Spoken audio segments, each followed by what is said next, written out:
ನಮಸ್ಕಾರ ಸ್ನೇಹಿತರೆ. Middle ಈಸ್ಟ್ನಲ್ಲಿ ಯುದ್ಧವೊಂದಕ್ಕೆ America entry ಕೊಟ್ಟಿದೆ. ಇರಾನ್ ಮೇಲೆ ದಾಳಿ ಮಾಡಿರೋದಷ್ಟೇ ಅಲ್ಲ, ಇರಾನ್ ಹಾಗೂ ಅದರ ಪ್ರಾಕ್ಸಿಗಳು ತಿರುಗಿ ಬಿದ್ದರೂ ಕೂಡ ಹೊಡೆದು ಹಾಕೋಕೆ ಪ್ಲಾನ್ ಮಾಡಿಕೊಂಡಿದೆ. ಇದುವರೆಗೆ ಯಾವುದೇ ರಾಷ್ಟ್ರಕ್ಕೂ ಕೊಡದೆ ತಾನು ಮಾತ್ರ ಬಳಸ್ತಾ ಇರೋ ಡೆಡ್ಲಿ ಫೈಟರ್ ಜೆಟ್ ಒಂದನ್ನ ಈಗ ಮಿಡಲ್ ಈಸ್ಟ್ಗೆ ಕಳಿಸಿದೆ. ಎಸ್ ಸ್ನೇಹಿತರೆ, B2 ಬಾಂಬರ್ಸ್ ಅಲ್ಲ, ಅದು ಹೌದು, ಯಾರಿಗೂ ಕೊಟ್ಟಿಲ್ಲ, ಅವ್ರು ಮಾತ್ರ ಹಿಡ್ಕೊಂಡಿದ್ರು. ಅದನ್ನ ಇರಾನ್ ಮೇಲೆ ಬಳಸಿದ್ದಾರೆ. ಬಂಕರ್ ಬಸ್ಟರ್ಗಳನ್ನು ಅದರಿಂದ ಉದುರಿಸಿ ಅಣು ಕೇಂದ್ರಗಳನ್ನು ಹೊಡೆದಿದ್ದಾರೆ. ಅದು ಬಿಟ್ಟು ಇನ್ನೊಂದಿದೆ, ಭಯಾನಕ ಅಸ್ತ್ರ ಅಮೆರಿಕದ್ದು. ನಿಮಗೆ ಗೊತ್ತಿರಬಹುದು, ಅಮೆರಿಕದ F-35 lightning II fighter jet ಅನ್ನ ಭೂಮಿ ಮೇಲಿರುವ ಅತ್ಯಂತ ಅಡ್ವಾನ್ಸ್ಡ್ ಫೈಟರ್ ಜೆಟ್ ಅಂತ ಕನ್ಸಿಡರ್ ಮಾಡಲಾಗುತ್ತೆ. ಅಂಥದ್ರಲ್ಲಿ ಅಮೆರಿಕ ಆ F-35ಗಳನ್ನು ಕೂಡ ಆಲ್ಮೋಸ್ಟ್ 18-19 ರಾಷ್ಟ್ರಗಳಿಗೆ ಕೊಟ್ಟಿದೆ, ಮಿತ್ರ ರಾಷ್ಟ್ರಗಳಿಗೆ. ಭಾರತಕ್ಕೂ ಬೇಕಾದ್ರೆ ಕೊಡ್ತೀವಿ ಅಂತ ಹೇಳಿದೆ. ಆದರೆ ಇನ್ನೊಂದು ಫೈಟರ್ ಜೆಟ್ ಇದೆ, ಅದನ್ನು ಅಮೆರಿಕ ಇದುವರೆಗೂ ಯಾರಿಗೂ ಕೊಟ್ಟಿಲ್ಲ, ತಾನು ಮಾತ್ರ ಇಟ್ಕೊಂಡಿದೆ. ಆ ವಿಮಾನ ಎಕ್ಸ್ಪೋರ್ಟ್ ಮಾಡೋದನ್ನ ಬ್ಯಾನ್ ಮಾಡಿದೆ. ಇಸ್ರೇಲ್ನಂತ ಪರಮ ಮಿತ್ರ ರಾಷ್ಟ್ರ ಕೇಳಿದ್ರೂ ಕೂಡ ಕನ್ಸಿಡರೇ ಮಾಡಿಲ್ಲ. ಹಾಗಿದ್ರೆ ಯಾವುದದು ಫೈಟರ್ ಜೆಟ್? B2 ಅದು ಬಾಂಬರ್, ಅದು ಫೈಟರ್ ಜೆಟ್ ಅಲ್ಲ, ಯುದ್ಧ ವಿಮಾನನೇ, ಬಟ್ ಬಾಂಬ್ ಹಾಕಿ ಬರುತ್ತೆ. ಆದರೆ ಇದು ಪ್ರಾಪರ್ ಫೈಟರ್ ಜೆಟ್. ಇದು ಯಾವ ಜನ್ರೇಷನ್ದು? ಇದರ ತಾಕತ್ತೇನು? ಹಾಗಾದರೆ ಅಮೆರಿಕ ಯಾಕೆ ಇದನ್ನು ಯಾರಿಗೂ ಕೊಟ್ಟೇ ಇಲ್ಲ? ಎಲ್ಲವನ್ನ ಕ್ವಿಕ್ ಆಗಿ ನೋಡ್ತಾ ಹೋಗೋಣ. ಕಡೆ ತನಕ ಮಿಸ್ ಮಾಡ್ತೇನೆ ನೋಡಿ ಸ್ನೇಹಿತರೆ. ಮಿಡಲ್ ಈಸ್ಟ್ಗೆ F-22 ರ್ಯಾಪ್ಚರ್, ಎಸ್, ಎಕ್ಸ್ಕ್ಲೂಸಿವ್ ಆಗಿ ಅಮೆರಿಕನ್ ಏರ್ ಫೋರ್ಸ್ ಬಳಿ ಮಾತ್ರ ಇರೋ ಫೈಟರ್ ಜೆಟ್. ಸ್ನೇಹಿತರೆ, ಖುದ್ದು ಅಮೆರಿಕದ close allies Israel, Japan open ಆಗಿ ಕೊಡಿ ಇದನ್ನ ಅಂತ ಕೇಳಿದ್ರು ಅಮೆರಿಕ ನೋ, ಕೊಡಲ್ಲ ಇದನ್ನ ಅಂತ ಹೇಳಿದೆ. ಹಾಗಿದ್ರೆ ಈ ಫೈಟರ್ ಜೆಟ್ನಲ್ಲಿ, F-22 ರ್ಯಾಪ್ಚರ್ನಲ್ಲಿ ಅಂಥದ್ದು ಏನಿದೆ? ಈ ಶತಮಾನದ ಏರ್ ಡಾಮಿನೆನ್ಸ್ ಕಿಂಗ್ ಸ್ನೇಹಿತರೆ, F-22 ರ್ಯಾಪ್ಚರ್ ಫೈಟರ್ ಜೆಟ್ ಅನ್ನ ಈ ಶತಮಾನದ ಏರ್ ಡಾಮಿನೆನ್ಸ್ನ ಕಿಂಗ್ ಅಂತ ಅಮೆರಿಕ ಕರೆಯುತ್ತೆ. ಹಾಗಂದ್ರೇನು, ಯಾಕೆ ಕರೀತಾರೆ ಅಂತ ನೋಡೋಕ್ಕೂ ಮುಂಚೆ ಈ ಫೈಟರ್ ಜೆಟ್ನ ಮೇಜರ್ ಟೆಕ್ನಿಕಲ್ ಡೀಟೇಲ್ಸ್ ನೋಡ್ತಾ ಹೋಗೋಣ. F-22 ರ್ಯಾಪ್ಚರ್ ಅಮೆರಿಕದ ಲಾಕ್ಹೀಡ್ ಮಾರ್ಟಿನ್ ಕಂಪನಿ ತಯಾರಿಸಿರೋ ಸ್ಟೆಲ್ತ್ ಫೈಟರ್ ಜೆಟ್. ಆದರೆ ಇದರ ದೇಹದಲ್ಲಿ ಬೋಯಿಂಗ್ ಕಂಪನಿಯ ಕಾಂಪೊನೆಂಟ್ಸ್ ಕೂಡ ಇವೆ. ಸ್ಟೆಲ್ತ್ ಫೀಚರ್ ಇದೆ ಅಂದ ತಕ್ಷಣ ಹೇಳ್ಬೋದು ಇದೊಂದು 5th ಜನರೇಷನ್ನ ಫೈಟರ್ ಜೆಟ್ ಅಂತ. ಆದರೆ ಇದರ ಸ್ಟೆಲ್ತ್ ಫೀಚರ್ನಲ್ಲೂ ಒಂದು ಸ್ಪೆಷಾಲಿಟಿ ಇದೆ, ಅದ್ರ ಬಗ್ಗೆ ನೆಕ್ಸ್ಟ್ ಎಕ್ಸ್ಪ್ಲೇನ್ ಮಾಡ್ತೀವಿ. F-22 ರ್ಯಾಪ್ಚರ್ ಒಂದು twin engine fighter jet. Pratt and Whitney ಕಂಪನಿಯ 2 ಇಂಜಿನ್ಗಳಿವೆ. ಜೊತೆಗೆ ಇದಕ್ಕೆ ಸೂಪರ್ ಸಾನಿಕ್ ಎಬಿಲಿಟಿ ಇದೆ. ಅಂದರೆ ಶಬ್ದದ ವೇಗಕ್ಕಿಂತ 2.25 ಪಟ್ಟು ಹೆಚ್ಚು ವೇಗದಲ್ಲಿ ಅಥವಾ ಗಂಟೆಗೆ 2400 ಕಿಲೋಮೀಟರ್ ಮ್ಯಾಕ್ಸಿಮಮ್ ಸ್ಪೀಡ್ನಲ್ಲಿ ಇದು ನುಗ್ಗುತ್ತೆ. ಪೂರ್ತಿ ಇಂಧನ ತುಂಬಿದಾಗ ಬರೋಬ್ಬರಿ 29,400 ಟನ್ ತೂಕ ತೂಗುತ್ತೆ. 1999ರಲ್ಲಿ ಅಮೆರಿಕನ್ ಏರ್ ಫೋರ್ಸ್ ತನ್ನ ಅಡ್ವಾನ್ಸ್ ಟ್ಯಾಕ್ಟಿಕಲ್ ಫೈಟರ್ ಪ್ರೋಗ್ರಾಮ್ನಲ್ಲಿ ಇದನ್ನು ತಯಾರಿಸೋಕೆ ಶುರು ಮಾಡಿತು. ತನ್ನ ಹಳೆಯ F-15 ಹಾಗೂ F-16 ಫೈಟರ್ ಜೆಟ್ಗಳನ್ನು ರಿಪ್ಲೇಸ್ ಮಾಡೋಕೆ ಬಂದ ಪ್ರೋಗ್ರಾಮ್ ಇದು. ಈ ಪ್ರೋಗ್ರಾಮ್ ಅಡಿಯಲ್ಲಿ ಇದುವರೆಗೂ ಕೇವಲ 195 F-22 ರ್ಯಾಪ್ಟರ್ಗಳನ್ನು ತಯಾರಿಸಲಾಗಿದೆ. ಈ ಪೈಕಿ 8 ಟೆಸ್ಟ್ ಏರ್ಕ್ರಾಫ್ಟ್, 187 ಆಪರೇಷನಲ್ ಏರ್ಕ್ರಾಫ್ಟ್ಸ್. ಈ ಎಲ್ಲ 185 ಏರ್ಕ್ರಾಫ್ಟ್ಗಳನ್ನು ಕೂಡ ಅಮೆರಿಕನ್ ಏರ್ ಫೋರ್ಸ್ ಮಾತ್ರ ಆಪರೇಟ್ ಮಾಡುತ್ತೆ. ಅದನ್ನು ಬಿಟ್ಟರೆ ಇದರ ಎಕ್ಸ್ಪೋರ್ಟ್ ವೇರಿಯಂಟನ್ನು ಕೂಡ ಅಮೆರಿಕ ತಯಾರಿಸೇ ಇಲ್ಲ. 2003ರಲ್ಲಿ ಇಸ್ರೇಲ್ ಬರೋಬ್ಬರಿ 50 F-22ಗಳಿಗೆ ಬೇಡಿಕೆ ಇಟ್ಟಿತ್ತು, ಕೊಡಿ ನಮಗೆ ಅಂತ.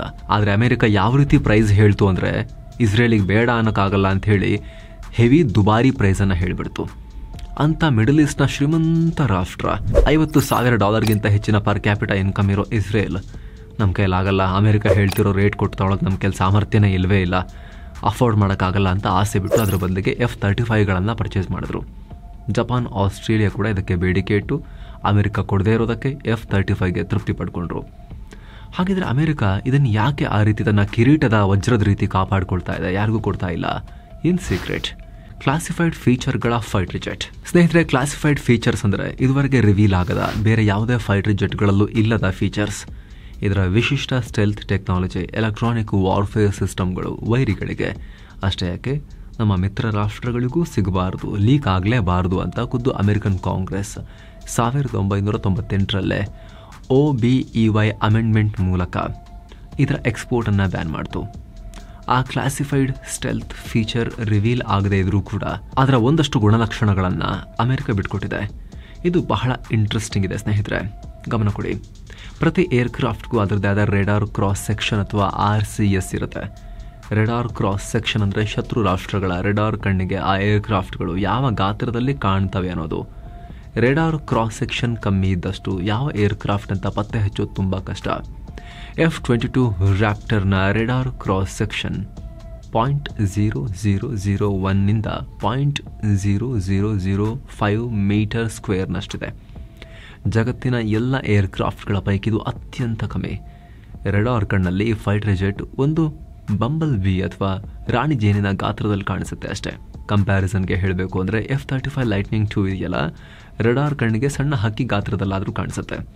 ರಷ್ಯಾದ Su-57 ಫೆಲನ್ ಫುಟ್ಬಾಲ್ ಗಾತ್ರದಲ್ಲಿ ಕಾಣಿಸುತ್ತೆ. ಭಾರತದಲ್ಲಿರೋ ರಫೈಲ್ ಫೈಟರ್ ಜೆಟ್ ಕೂಡ ಮನುಷ್ಯನ ತಲೆ ಗಾತ್ರದಲ್ಲಿ ಕಾಣಿಸುತ್ತೆ. ಅದೇ ರೀತಿ F-15, F-16ಗಳಂತೂ ದೊಡ್ಡ ಟ್ರಕ್ ಗಾತ್ರದಲ್ಲೇ ಕಾಣಿಸ್ತವೆ. ಸೊ F-22 ರ್ಯಾಪ್ಟರ್ ಈ ವಿಚಾರದಲ್ಲಿ ಸುಪೀರಿಯರ್ ಫೈಟರ್ ಜೆಟ್. ಕೇವಲ ಒಂದು ಆ್ಯಂಗಲ್ನಲ್ಲ, ಯಾವುದೇ ಆ್ಯಂಗಲ್ನಲ್ಲಿ ನೋಡಿದರೂ ಬಹಳ ಅಂದರೆ ಬಹಳ ಚಿಕ್ಕದಾಗಿದ್ವು, ಕಾಣಿಸೋದೇ ಇಲ್ವೇನೋ ಅನ್ನೋ ರೀತಿಯಲ್ಲಿ ಪಾಸ್ ಆಗುತ್ತೆ. ಇದರ ವಿಶಿಷ್ಟ ಡಿಸೈನ್ ಹಾಗೂ ಇದರ ಮೈಯಲ್ಲಿರೋ ಕ್ಲಾಸಿಫೈಡ್ ರೆಡಾರ್ ಕೋಟಿಂಗ್ನಿಂದ ಆ ಸಾಮರ್ಥ್ಯ ಬಂದಿದೆ. ಏನು ಸ್ನೇಹಿತರೆ, ವರದಿಯಲ್ಲಿ ಮುಂದುವರಿಯುವ ಮುನ್ನ 7 ಸೈನ್ಸ್ ಟೂರಿಸಂ ಕಂಪನಿ ರಾಮೇಶ್ವರಂ ಕನ್ಯಾಕುಮಾರಿಗೆ ಒಂದು ಟ್ರಿಪ್ ಆಯೋಜಿಸಿದೆ. ಆಫರ್ ಪ್ರೈಸ್ ಕೇವಲ 19,700 ರೂಪಾಯಿ ಮಾತ್ರ. ಮದುರೈ, ಕನ್ಯಾಕುಮಾರಿ, ತಿರುವನಂತಪುರ, ಅನಂತ ಪದ್ಮನಾಭ ಸ್ವಾಮಿ, ತಿರುಚೆಂಡೂರ್, ರಾಮೇಶ್ವರಂ, ತಂಜಾವೂರಿಗೆ ಹೋಗೋದಿರುತ್ತೆ. 3 ನೈಟ್ 4 ಡೇಸ್ ಟ್ರಿಪ್ ಇದು. ಈ ಪ್ಯಾಕೇಜ್ ಅಲ್ಲಿ 2+2 AC ಬಸ್ ವ್ಯವಸ್ಥೆ, 3 ಸ್ಟಾರ್ ಹೋಟೆಲ್ ನಲ್ಲಿ ಸ್ಟೇ, ಆಲ್ ಮೀಲ್ಸ್, ದೇವರ ದರ್ಶನ, ಬೋಟಿಂಗ್ ಮತ್ತು auto charges, 24/7 Kannada tour manager ಸೌಲಭ್ಯ ಹಾಗೂ ಹಿರಿಯ ನಾಗರಿಕರಿಗೆ ವಿಶೇಷ ಕೇರ್ ಇರುತ್ತೆ. ಹೊರಡೋ ದಿನ ಜುಲೈ 5, 2025. ಕೆಲವೇ ಸೀಟುಗಳು ಲಭ್ಯ. ಆಸಕ್ತರು ಈ ನಂಬರ್ಗೆ ಕಾಲ್ ಮಾಡಿ ನಿಮ್ಮ ಸೀಟನ್ನ ಕೂಡ ಬುಕ್ ಮಾಡಿ. ಬನ್ನೀಗ ವರದಿಯಲ್ಲಿ ಮುಂದುವರಿಯೋಣ. ಆದ್ರೆ ಇದಿಷ್ಟೇ ಅಲ್ಲ, ಆಗ್ಲೇ ಇದು ಮ್ಯಾಕ್ 2.25 ವೇಗದಲ್ಲಿ ಹೋಗುತ್ತೆ ಅಂತ ಹೇಳಿದ್ವಿ. ಅದು ಆಫ್ಟರ್ ಬರ್ನರ್ ಸಹಾಯದಿಂದ. ಆಫ್ಟರ್ ಬರ್ನರ್ ಅಂದ್ರೆ ಫೈಟರ್ ಜೆಟ್ ಇಂಜಿನ್ಗಳಲ್ಲಿರೋ ಎಕ್ಸ್ಟ್ರಾ ಬೂಸ್ಟ್ ಅಂತ ಹೇಳ್ಬೋದು.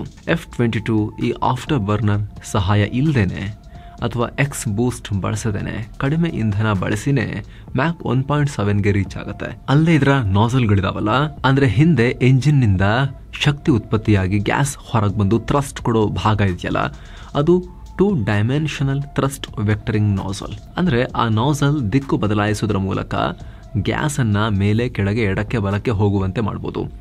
ಈ 2D ನಾಸಲ್ F-22ಗೆ ಅದ್ಭುತ ಮ್ಯಾನುವರಬಿಲಿಟಿಯನ್ನು ಕೊಡುತ್ತೆ. ಒಂದು ದಿಕ್ಕಿನಲ್ಲಿ ಹೋಗ್ತಿದ್ದ ಹಾಗೆ ಸಡನ್ ಆಗಿ 180 ಡಿಗ್ರಿ ಟರ್ನ್ ತಗೊಂಡು ಹಿಂದೆ ಬರ್ತಿರೋ ವೈರಿಗೆ ಹೊಡಿಬಹುದು. ಅಲ್ಲದೆ ಇದರ ಥ್ರಸ್ಟ್ ಟು ವೆಯ್ಟ್ ರೇಷಿಯೋ 1.25 ನಷ್ಟಿದೆ.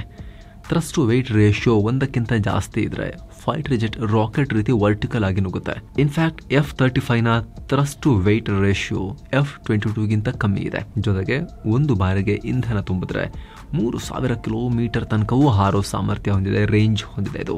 ಜೊತೆಗೆ ಆಗ್ಲೇ ಹೇಳಿದ ಹಾಗೆ ಕ್ಲಾಸಿಫೈಡ್ ಸೆನ್ಸಾರ್ಗಳಿದಾವೆ, ಮೆಟೀರಿಯಲ್ಸ್ ಇದೆ ಈ ಜೆಟ್ ನಲ್ಲಿ, ಸೀಕ್ರೆಟ್ ಮೆಟೀರಿಯಲ್ ಮತ್ತು ಸೆನ್ಸಾರ್ಗಳು. ಇದರ ಪೈಲಟ್ ಗಳಿಗೆ ಏರ್ಕ್ರಾಫ್ಟ್ ಸುತ್ತ 360 ಡಿಗ್ರಿಯಲ್ಲಿ ಏನೇನಿದೆ ಅನ್ನೋ ಬ್ಯಾಟಲ್ ಸ್ಪೇಸ್ ಪಿಕ್ಚರ್ ಸಿಗುತ್ತೆ. ಸೊ ಈ 3 ಫೀಚರ್ ಅಂದರೆ ಎಲ್ಲ ಫೈಟರ್ ಜೆಟ್ಗಳಿಗಿಂತ ಬೆಸ್ಟ್ ಸ್ಟೆಲ್ತ್ ಎಬಿಲಿಟಿ, ಮ್ಯಾಕ್ 1.7 ಸೂಪರ್ ಕ್ರೂಸ್ ಎಬಿಲಿಟಿ ಅಂದರೆ ಆಫ್ಟರ್ ಬರ್ನರ್ಸ್ನ ಯೂಸ್ ಮಾಡದೆ ಆ ಸ್ಪೀಡ್ನಲ್ಲಿ ಹೋಗೋ ಎಬಿಲಿಟಿ, ಅತ್ಯಾಧುನಿಕ ಸೆನ್ಸಾರ್ ಫ್ಯೂಷನ್ಗಳ ಕಾಂಬಿನೇಷನ್ನಿಂದ F-22ಗೆ ಫಸ್ಟ್ ಹಿಟ್ ಅಡ್ವಾಂಟೇಜ್ ಕೊಡುತ್ತೆ. ಅಂದರೆ ಶತ್ರುವನ್ನು ತಾನೇ ಮೊದಲು ಗುರುತಿಸಿ ಹೊಡೆಯುವ ಅವಕಾಶ ಕೊಡುತ್ತೆ.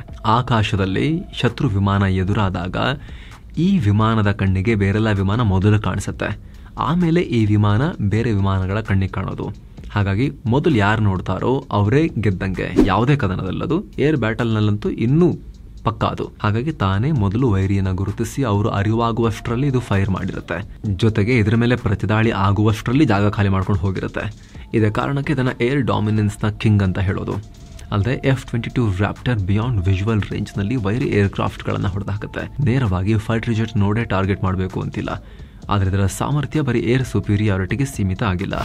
ವಾಯುಸೇನೆಯ complete package F-22 Raptor biodata ನೋಡಿದ್ರೆ ಏರ್ ಸುಪೀರಿಯಾರಿಟಿ ಜೊತೆಗೆ ಗ್ರೌಂಡ್ ಅಟ್ಯಾಕ್, ಎಲೆಕ್ಟ್ರಾನಿಕ್ ವಾರ್ಫೇರ್ ಹಾಗೂ ಸಿಗ್ನಲ್ ಇಂಟೆಲಿಜೆನ್ಸ್ ಕೇಪಬಿಲಿಟಿ ಇದೆಲ್ಲ ಇದೆ. ಗ್ರೌಂಡ್ ಅಟ್ಯಾಕ್ ಸಾಮರ್ಥ್ಯ ನೋಡೋದಾದ್ರೆ ಇದರಲ್ಲಿ ಇದು ಸ್ಟೆಲ್ತ್ ಮೋಡ್ನಲ್ಲಿ 454 kg. ಸ್ಟೆಲ್ತ್ ಮೋಡ್ ಅಲ್ಲದೆ ಇದ್ದಾಗ ಹೊರಗೂ ಕೂಡ ಆಯುಧಗಳನ್ನು ಇಟ್ಕೊಂಡು ಅಂಟಿಸ್ಕೊಂಡು ಹೋಗೋ ಟೈಮ್ನಲ್ಲಿ 2 ಟನ್ ತೂಕದಷ್ಟು ಆಯುಧವನ್ನ ಎತ್ಕೊಂಡು ಹೋಗುತ್ತೆ. ವೈರಿ ಏರ್ಫೀಲ್ಡ್, ವಾಹನ, ಬಂಕರ್ಗಳನ್ನು ಟಾರ್ಗೆಟ್ ಮಾಡುತ್ತೆ. ಇದರಲ್ಲಿ ಜಾಯಿಂಟ್ ಡೈರೆಕ್ಟ್ ಅಟ್ಯಾಕ್ ಮ್ಯುನಿಷನ್ ಅಥವಾ JDAM ಗೈಡೆನ್ಸ್ ಸಿಸ್ಟಮ್ ಇದೆ. ಅಂದರೆ GPS ಇಲ್ಲದ ಕ್ಷಿಪಣಿಗಳನ್ನು ಕೂಡ ಈ ಫೈಟರ್ ಜೆಟ್ ಮೂಲಕ ನಿಖರವಾಗಿ ಗುರಿ ತಲುಪಿಸಬಹುದು. ಈಗ ಮಿಡಲ್ ಈಸ್ಟ್ಗೆ ಈ ವಿಮಾನಗಳು ಬಂದಿರೋದಕ್ಕೆ ಇದರ ಇನ್ನೊಂದು ಫೀಚರ್ ಕಾರಣ. ಅದನ್ನ ಕ್ಲೋಸ್ ಏರ್ ಸಪೋರ್ಟ್ ಅಂತ ಕರೀತಾರೆ. ಹಂಗಂದ್ರೆ ಫ್ರೆಂಡ್ಲಿ ಪ್ರದೇಶಗಳ ಬಳಿ ವೈರಿ ಬೇಸ್ಗಳನ್ನ ನಿಖರವಾಗಿ ಹೊಡೆಯೋಕೆ ಹೆಲ್ಪ್ ಮಾಡುತ್ತೆ. ಇನ್ನು ಎಲೆಕ್ಟ್ರಾನಿಕ್ ವಾರ್ಫೇರ್ ಸಾಮರ್ಥ್ಯ ನೋಡೋದಾದ್ರೆ ಇದರಲ್ಲಿ ಇಂಟರ್ನಲ್ ಜಾಮಿಂಗ್ ಟೆಕ್ನಾಲಜಿ ಇದೆ. ಅಂದರೆ ಶತ್ರು ರೆಡಾರ್ಗಳನ್ನು ಜಾಮ್ ಮಾಡುತ್ತೆ. ಕಮ್ಯುನಿಕೇಷನ್ ಸಿಗ್ನಲ್ಗಳನ್ನು ಕೂಡ ಕಟ್ ಮಾಡುತ್ತೆ. ಅಲ್ಲದೆ ಪ್ಯಾಸಿವ್ ಡಿಟೆಕ್ಷನ್ ಎಬಿಲಿಟಿ ಇದೆ. ಪ್ಯಾಸಿವ್ ಡಿಟೆಕ್ಷನ್ ಅಂದರೆ ಏನು? ಉದಾಹರಣೆಗೆ ಒಂದು ಏರ್ಕ್ರಾಫ್ಟ್ ತಾನು ಸಿಗ್ನಲ್ನ ಕಳಿಸಿ ಆ ಸಿಗ್ನಲ್ಗಳ ಮೂಲಕ ಅಲ್ಲೊಂದು ಏರ್ಕ್ರಾಫ್ಟ್ ಇದೆ ಅಂತ ಹೇಳಿ ಕಂಡು ಹಿಡಿದ್ರೆ ಅದು ಆಕ್ಟಿವ್ ಡಿಟೆಕ್ಷನ್. ಆದರೆ ಯಾವುದೇ ಸಿಗ್ನಲ್ ಕಳಿಸ್ದೇನೆ ಕಂಡು ಹಿಡಿದ್ರೆ ಪ್ಯಾಸಿವ್ ಡಿಟೆಕ್ಷನ್.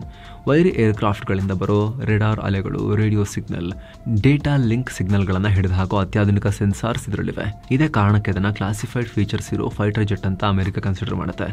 ಅಫ್ಕೋರ್ಸ್ ಈಗಿನ F-35ಗಳಲ್ಲೂ ಇದರಲ್ಲಿರೋ ಬಹಳಷ್ಟು ಫೀಚರ್ಸ್ ಇದಾವೆ. ಆದರೆ F-35ಗಿಂತಲೂ ಕಡಿಮೆ ರೆಡಾರ್ ಕ್ರಾಸ್ ಸೆಕ್ಷನ್ ಇರೋದು, F-35ನಲ್ಲಿ ಇಲ್ಲದ ಸೂಪರ್ ಕ್ರೂಸ್ ಎಬಿಲಿಟಿ ಇದರಲ್ಲಿರೋದು, 2D ಥ್ರಸ್ಟ್ ವೆಕ್ಟರ್, ಇವೆಲ್ಲ F-22 ರ್ಯಾಪ್ಟರ್ ಅನ್ನ ಅಮೆರಿಕಾಗೆ ಬಹಳ ವ್ಯಾಲ್ಯೂಯಬಲ್ ಅಸೆಟ್ ಮಾಡಿದೆ. ಇದು ಪೀಕ್ನಲ್ಲಿದ್ದ ಟೈಮ್ನಲ್ಲಿ ಯಾರ ಕೈಗೂ ಸಿಗಲಿಲ್ಲ. ಅದಾದಮೇಲೆ F-35 ಬಂದಿದ್ದರಿಂದ ಎಲ್ಲ ರಾಷ್ಟ್ರಗಳು ಅದ್ರ ಕಡೆಗೆ ಹೋದರು. ಆದರೂ F-22 ರ್ಯಾಪ್ಟರ್ ಇವತ್ತಿಗೂ ಡೆಡ್ಲಿ ಫೈಟರ್ ಜೆಟ್ ಆಗಿ ಉಳ್ಕೊಂಡಿದೆ.